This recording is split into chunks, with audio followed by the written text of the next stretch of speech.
My name is Peter Stephenson, and this is my daughter, Rosalin. We both are ex-students of Bishop Mackenzie. I was born in Malawi, or in Blantyre, and my father at the time was a banker. He worked at the Standard Bank, and we were transferred as a family up to Lilongwe in 1959. Of course, I attended Bishop Mackenzie then for a period of about 4 years, from 1959 to about 1963. Thereafter, I was sent to boarding school in South Africa. Yeah, what I remember about Bishop Mackenzie, it was a long time ago. I'm a little bit rusty, but I'll just bring you a few of the points that I can remember. First of all, as I walked into the property just now, I couldn't believe how big a place this is, and how developed, and how you've used all the land. When I was here, it was just a tiny little junior school with nothing much in front except for our new swimming pool. The swimming pool had just been completed. The swimming pool, not the very new one you've got, but the older one. And of course it was great excitement, because you must think in those days there wasn't a swimming pool in Lilongwe. And a lot of us didn't even know much about swimming. So we had a very early start to a swimming career, because we had just been given a new swimming pool. Well, of course, that swimming pool obviously was a center of attraction. And I remember very clearly the swimming pool having an opening day, which was a great occasion. We had the Minister of Education. In those days, it was a shadow government by the name of Mr. Chippembiri. Mr. Chippembiri was the Minister of Education, and he came to open the pool and plant a tree in remembrance of this new facility we had. Mr. Chippembiri organized a coup against President Banda, and of course he was overthrown and he fled the country. But of course the government was extremely annoyed about the fact that he had planted a tree, and they sent the police here one day when we were at school, and they removed the tree and destroyed it. And that, for some reason, sticks in my head very clearly. I also recall our assembly point. We used to all meet at the old hall, which is part of the junior school, I think, in lines outside the hall, wearing our uniform, which was grey pants, short pants, a light blue shirt, a blue cap, and a red tie. Well, I think we looked like a bunch of thermometers standing in front of the headmaster. I remember the school bell, which was an old brass bell that they used to ring to call us to... They kept it until... Oh, really? Yeah.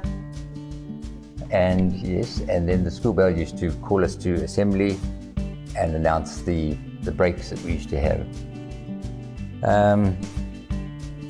I remember there wasn't much sport in those days. Of course, the new swimming pool encouraged us to have the odd gala, or the yearly gala, and then we used to have a sports day.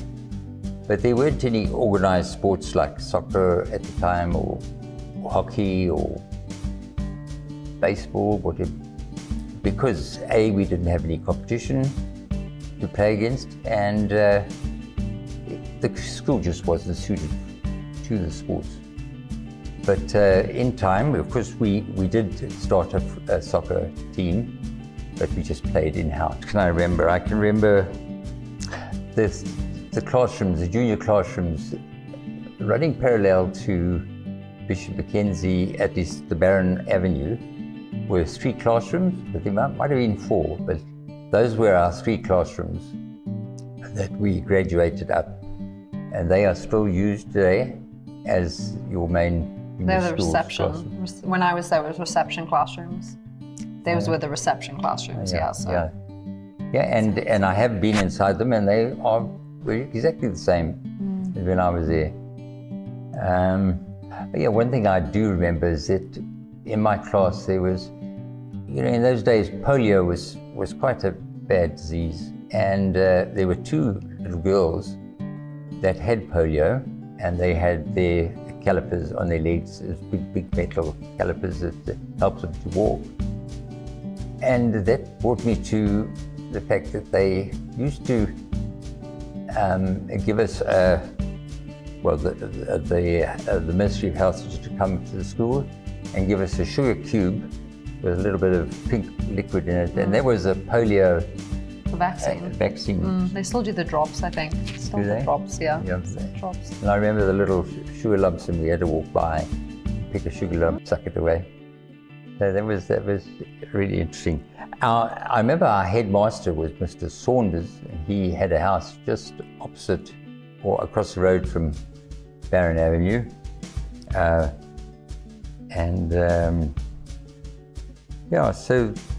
all in all, it was a really interesting time, but very small. I think there was 150 pupils, maybe.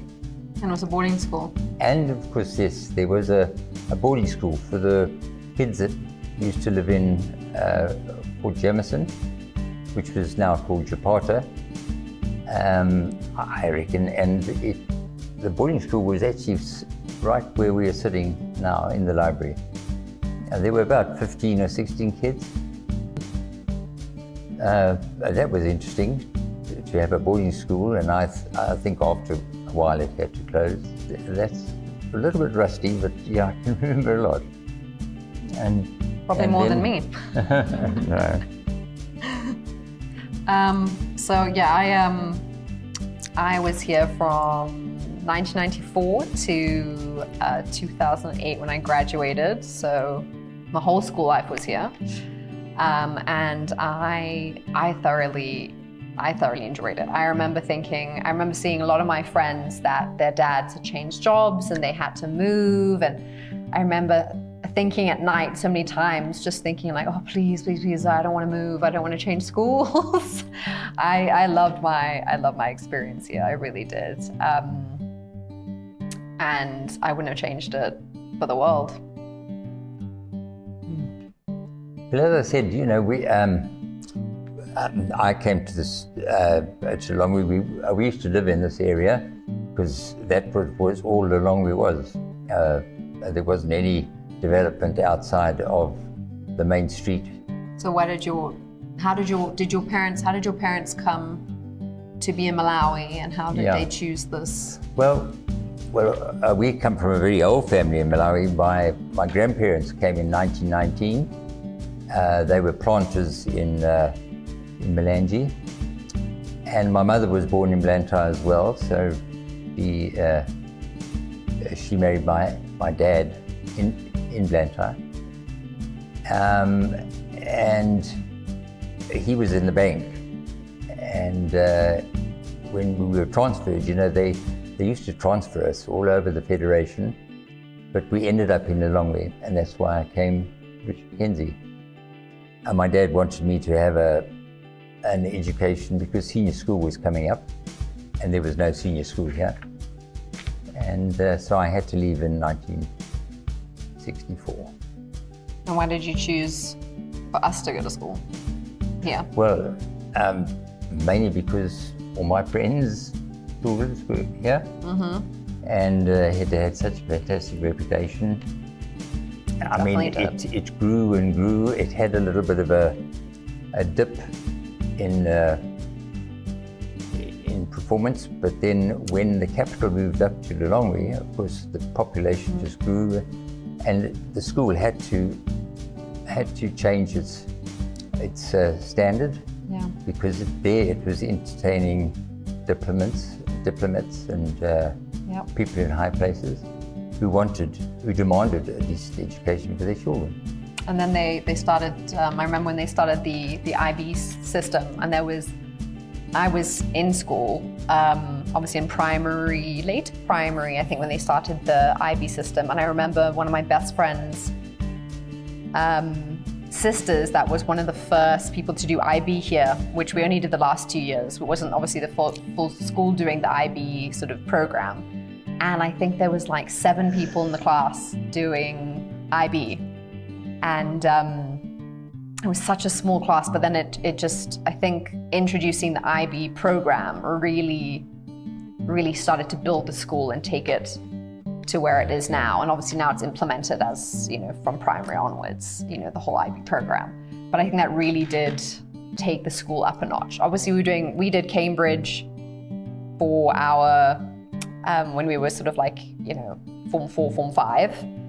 And then we moved into IB doing lower 6 and upper 6. But then I know everything's changed now. But I think really implementing the final years of doing IB, I think that was the start of really building the school and its performance, which, I think that also upped the numbers of, definitely made a big difference, because it was really helping people and like their further education, going to universities and really having a chance to build their future, which was great. And I knew there was a lot of apprehension because there was the idea of A levels or IB, and there was that discussion of why did they choose IB? A levels was but I'm so glad Bishop Mackenzie made that choice with IB, and they've done so well.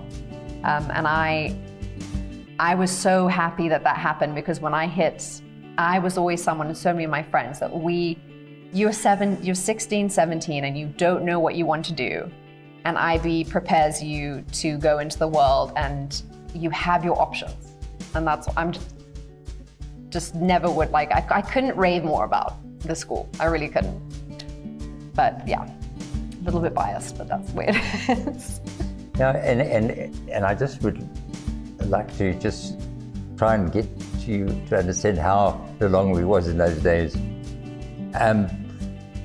For example, Lilongwe didn't have electricity situation where it was supplied on a grid.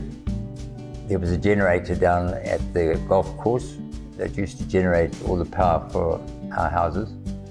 And I must say, I never remembered a power failure. We never spoke about a power failure. And of course, the water used to come up from the river. There were very few cars on the road because people couldn't afford a car, and nobody had 2 cars in the family. It just was just the one. Those were the days when the governor was living here. He was stationed at the old palace, which is in Area 3. That's where the governor lived. And of course, it was converted to a state house afterwards. So this area was quite a prominent area then? It was where the Bishop Mackenzie, area. Like where the school was, this was a prominent area? Not because Bishop Mackenzie is right at the end of the road. And no, but like Area 3 was quite a... Oh, Area 3 was the main place. Area 3 was quite a, You had to stay in Area 3. Which was very... Well, yes, it was only Area 3 here. Which is actually quite interesting now, because so much difference, but...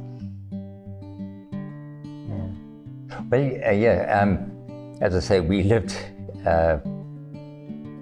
just up the road, right next to what they used to call the upper hospital, or the top hospital. And I used to be taken to school in the early stages, obviously, by car, but it wasn't long after I acquired a bicycle, so that's how we used to get to and from the school. So you and your brother would cycle down to school? Mm-hmm. And it was all downhill to school, and it was always uphill to home. And how was your day-to-day? How was your day-to-day like life at school? Do you remember lessons, and was that more foggy of a memory? Yeah, Do you remember favorite lessons or anything like that? No, I just remember the class very, very clearly. And how many students were in your class? I reckon there must have been about 15 or 18. It wasn't a high number, that's for That's sure. not bad. I was thinking much less than Well, I think the school, as I said, was about 150 students. I only had about 22 in my class, so. And And then, of course, there was that small little section of boarders. But they integrated with the general population, we hope.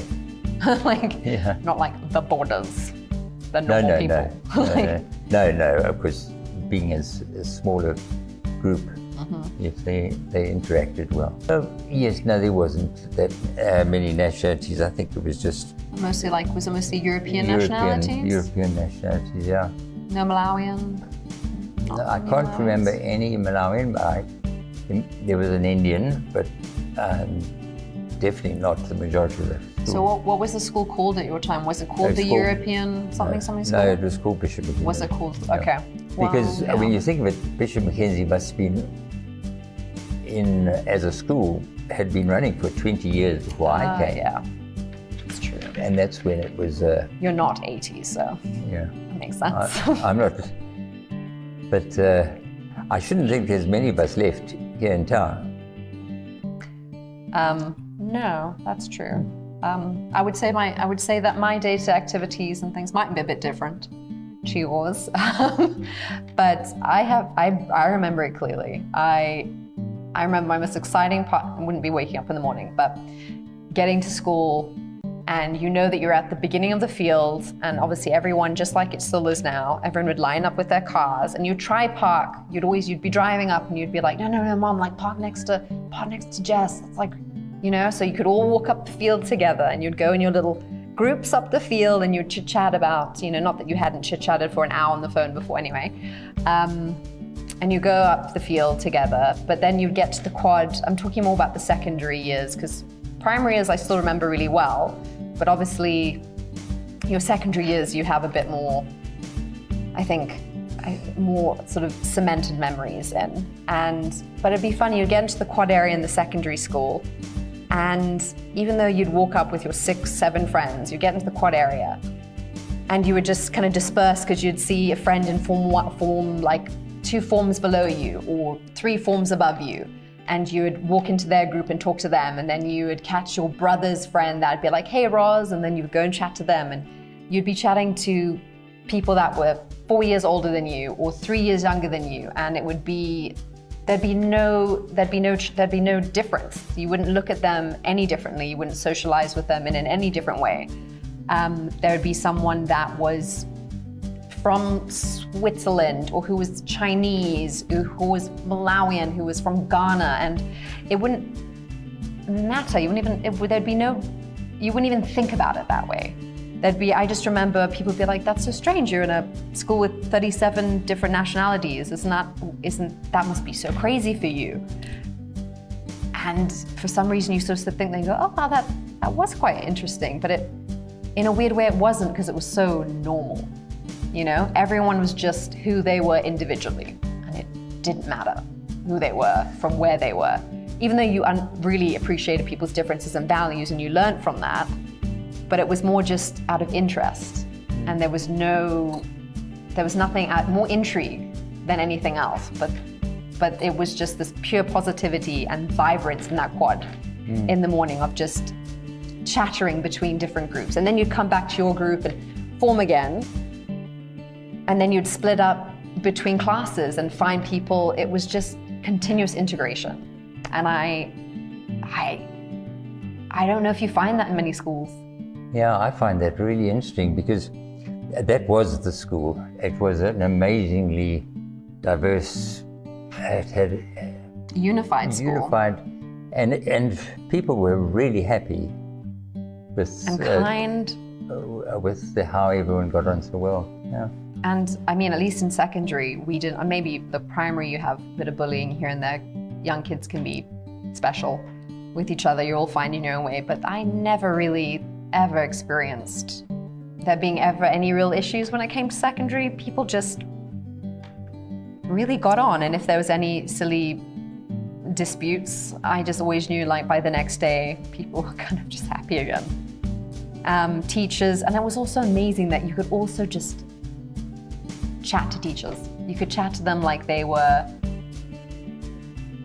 your friends, but at the same time, obviously there was that professional, a little bit of distance, of course, but there was that closeness where you really felt like you had that connection with them. You weren't just a student, you weren't just a number, they weren't just there for the sake of the money and the job.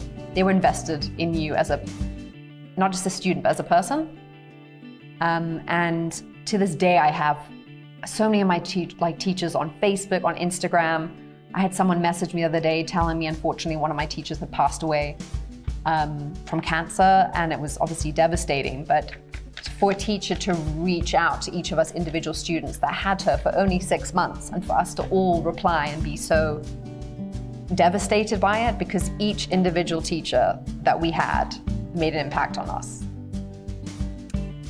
And I remembered, and as soon as it was messaged, I was like, oh, Miss so-and-so, like, oh, do you remember her? Do you remember this? And stories just came flying in about her instantly when the Facebook message came. And then I was like, no matter what, we knew she'd be part of our family, like our Bishop Mackenzie family. And there's so much you could talk about the day-to-days, like walking in between the classrooms and all that. There's lots of little things, but I think just the constant remembrance of just looking forward to just chatting to everyone every day, and you were never bored because you could talk to anyone and whoever you wanted with ease. And I love that. Really interesting. Yeah, I concur with that, yeah. It was lovely.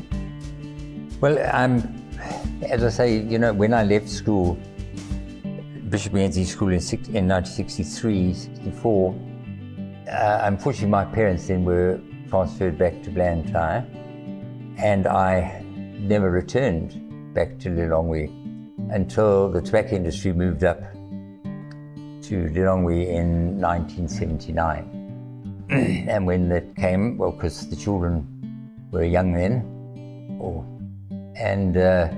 yes, that's where they ended up school in Lilongwe. But what differences do you feel from when you were at school to when I was at school until now? What differences do you feel? Well, I think school, when I was at school, it was, I'm surprised that we were able to work in the real world like we did. When you see how kids are so much more advanced in every aspect of being able to talk to adults, be able to converse and remember things and complete tasks. I can't remember I being able to do those sort of things. So the syllabus has changed a lot. Yeah, it was very simple. I mean, from little books called like Jack and Jill and all those little books we used to read. I suppose that's very similar to what you No, I mean, had. that would have been exactly the same, but as it developed, very different. I think, but then obviously the infrastructure would have changed completely within the school. Since when you were to when I was.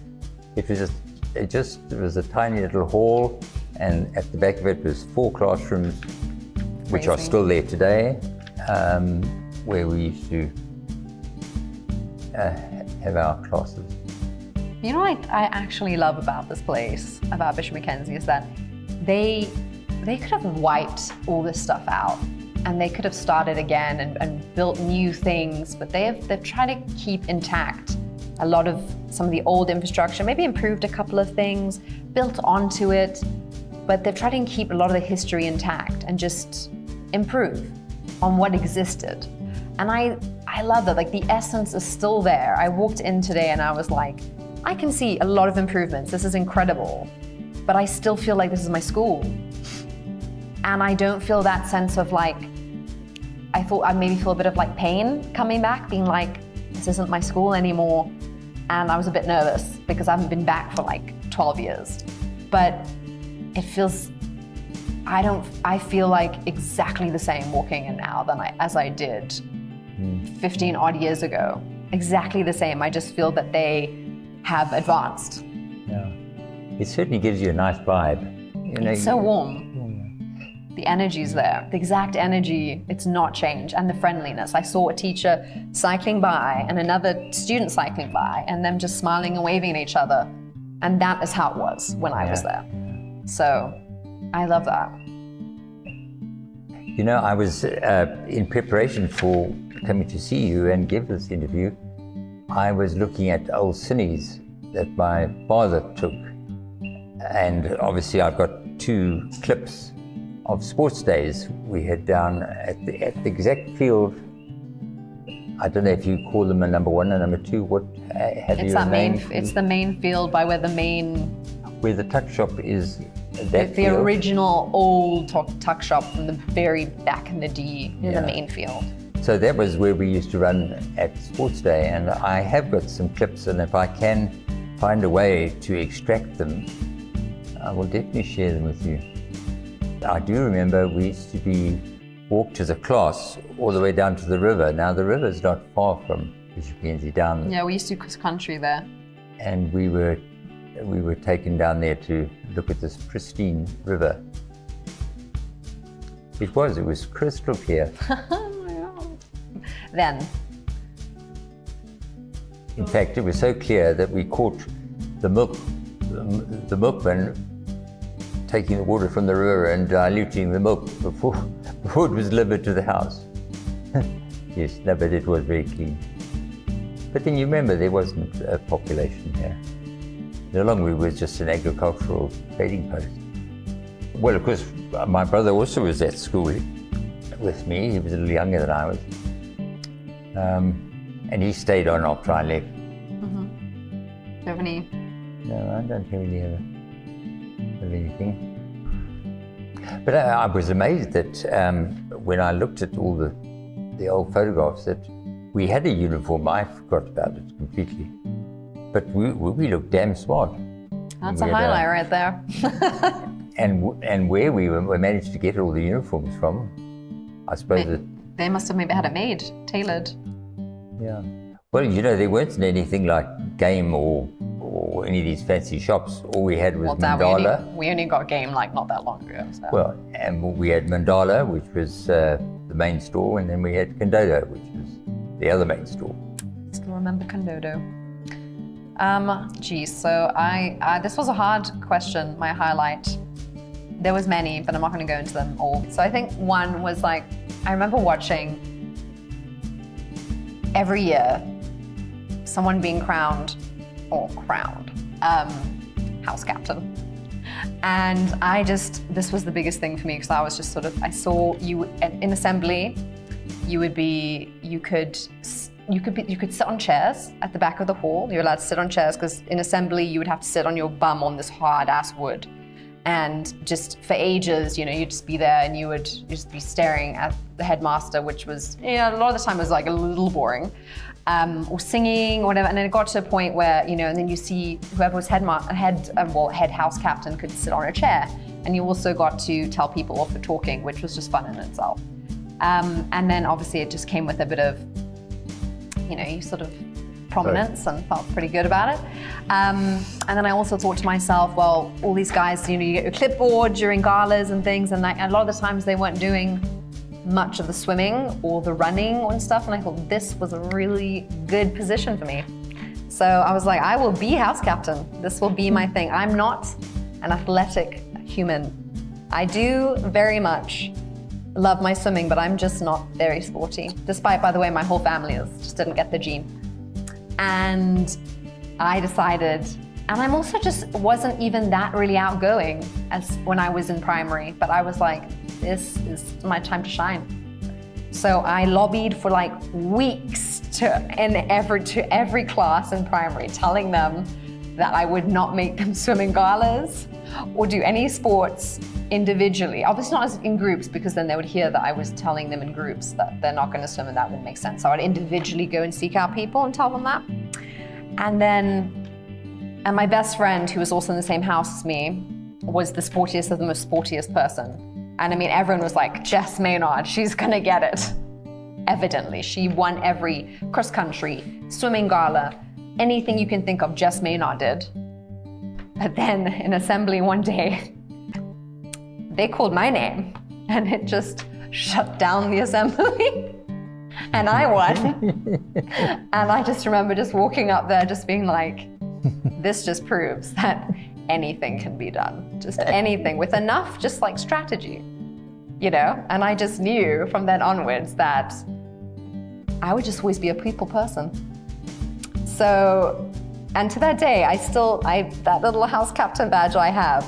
And then the year that I won house captain, they stopped allowing you to sit at the back of assembly with the chairs. So I had to sit on the ground, which was really sad. It was a really sad moment. But I think that's why it was so memorable, because I fought so hard. But I really put my all into it, and I wear every single gala, cross country, anything. I was there and I fought so hard, and we won. Zomba was a terrible house and we lost all the time, but the year that I was house captain with my standing, we won cross country. Zomba never won anything. We won our cross country and we came second in the sports day. And we did lose the gala, but we knew that was going to happen. So that was a very memorable time. And I think the second one was winning the speech competitions, which I always found really hard speaking in public. And I remember pushing myself really hard to do that. And I think from this different speech competitions, and we had to do an impromptu speech where they would just hand you an object and then they'd give you 1 minute to prepare. And then you'd have to speak for 4 minutes on this object and just go in front of the whole primary assembly. And I was given one roller skate, a roller skate. And I remember exactly what I spoke about. And I remember speaking about the fact that it was my birthday and I was so excited to get this present. And all I wanted was, my brother was so good at roller skates, all I wanted was to have my own roller skates, and my parents for some reason gave me one and not the other one. And I just remember making it hilarious and getting everyone to laugh in assembly. I don't know how I did it. And I won. And from that moment onwards, I think it built my confidence in speaking. And I think kind of changed my life in a weird way.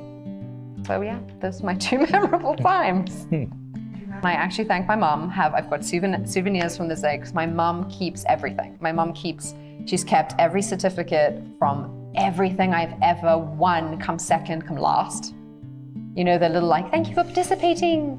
She's kept everything. And it would be irritating, but now I look through things and it's it really brings back these amazing memories. And I even have the letter from Mr. Tucker, the primary head teacher, saying, he typed up a little letter just saying well done, Rosalind. You know, I'm so proud of you. I really thought your speech was hilarious. You did such a good job, Mr. Tucker. I didn't remember him giving that to me, but my mom kept all of this and I have it still. But I think it was more for Rosalind. I think she would have could talk strongly on that. You know, I was just in junior school here, so it was just a small section of my schooling. And I think my boarding school days are more reflective of how I am today. Mm-hmm. But I certainly did have fun when I was here. It was really fun. I think it impacted, between me and my brother, I think being at Bishop Mackenzie, I think the impact it had on maybe more as a family, between our relationship, if you want to talk about sibling relationship in a family, I think it definitely had an impact on that because my brother went to school here as well. And I think it's the shared memories that brought us closer, and also it's the values that this school instills in you. The fact that we can come together in any situation, wherever we are in the world, and if there's a lot of people and you can just throw us into it and we will start talking to people and we can get around and make conversation and feel comfortable in maybe situations maybe other people wouldn't feel comfortable in, because this school has allowed us to really feel comfortable around anyone, because no one to us, we don't see difference in anyone, and as you shouldn't see difference in anyone, and everyone should be seen as an opportunity to get to know. And in that way, I think that's grown us as people, and also within our family, I think that it's grown us as siblings together because we have the same mentality. And in that way, you know, that's our connection together. No, I think that's a very valid point. Yeah. What do you think's changed in the last, what the biggest things have changed in the last 8 years, do you feel? In the last only 8 years? 8 years. Oh, yes. Well, I mean, it's just grown and grown and grown. And to me, it's the Designated Schools Board, when that first came into being, it grew for a while under that. And I think where it stands today, the guys have done a marvelous job. I mean, on the fact that they've got to maintain now a standard if they want to be an international school, and they certainly do, I think. Yeah, they do have an upward trajectory to keep, which they do. They really, I know that every year, at least I don't know if it's the headmaster or the director, whoever was talking, saying they want to do something big every year to show the development of the school. And I think that's an amazing vision to have, which does show the facts and really, I guess, reflect how Bishop Mackenzie is continuously got this path of growth. But I think the school's changed. It's amazing. It's changed in so many ways. And if we talk about infrastructure, if we talk about syllabus, but then at the same time, it's the same in exactly the same ways in its values, the way that it's made its students feel, the way that it makes its teachers feel, which is the biggest, it's actually a huge way. There were so many teachers that when I was there, I know it's a little bit different now, I hear, but I still hear a lot of teachers, all the teachers I've spoken to love it here. But when I was here, there was a lot of teachers that were supposed to be here for 2-3 years, and they stayed for like 6-7 years because the school and its students were just so, they said it was such a unique experience, how they interacted with the students, the way that the school made them feel, the energy, also Lilongwe itself, but without the school and the students, Lilongwe wouldn't have been what Lilongwe was. And so despite, in a great way, all the growth and all that, obviously in the positivity, you need to have that, but with the core values that it's kept. And I hope that never changes, and I don't think it ever will, because Bishop Mackenzie needs to remain Bishop Mackenzie in order for it to have that magic. And I want every time there is this type of alumni event for every student to come and whoever gets, chosen to do something like we're doing today, to say the same things about the school and to feel that unified closeness with its peers, with its teachers, with the student and, the whole body of the school. And with every school and situation, there's, no matter what, there's always going to be blips and all that, just like with any relationship or anything you have. But at the end of the day, it's a family. And I feel like Bishop Mackenzie will always be a family to me. And that's what I would like to share with future, past, any people that are going to come to the school, that you're entering into a family, and you're going to have some disputes, and there's going to be some things that don't always go right, but at the end of the day, you're always going to feel like you belong. And there's not many schools that can make you really, truly feel that way.